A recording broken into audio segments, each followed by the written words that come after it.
മൻ ആല ജാരിയതൈൻ ഹത്താ തബ്ലുഗാ.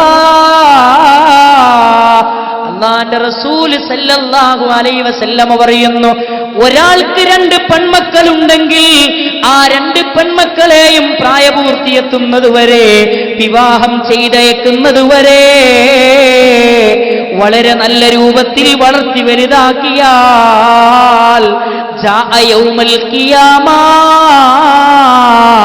അനഹുവ ഹക്കദാ,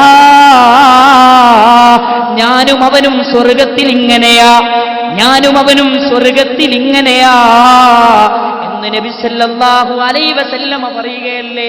അല്ലാഹുവിന്റെ റസൂൽ പറയാ, ഒരാൾക്ക് 2 പെൺകുട്ടികളുണ്ട്, അയാൾ വിവാഹം ചെയ്തയക്കുന്നതുവരെ വളരെ നല്ല രൂപത്തിൽ വളർത്തി വലുതാക്കി വിവാഹം ചെയ്തയച്ചാൽ അവനും ഞാനും ഇങ്ങനെയാണ് സ്വർഗത്തിലെന്ന് നബിയുനാ മുഹമ്മദ് മുസ്തഫ സല്ലല്ലാഹു അലൈഹി വസല്ലമ പറയുകയല്ലേ. വേറെ ഹദീസിൽ കാണാം, ഒരാൾക്ക് 3 സഹോദരിമാരുണ്ട്. 3 സഹോദരിമാരെയും വളരെ നല്ല രൂപത്തിൽ വളർത്തി വലുതാക്കി വിവാഹം ചെയ്തയച്ചാൽ ഞാനും അവരും അതാ സ്വർഗത്തിൽ ഇങ്ങനെയാ. മുത്തുനബിയോട് കൂടെ സ്വർഗത്തിലെത്തണോ? ഹബീബിന്റെ സൗഹൃദവാസം സ്വർഗത്തിൽ വേണോ?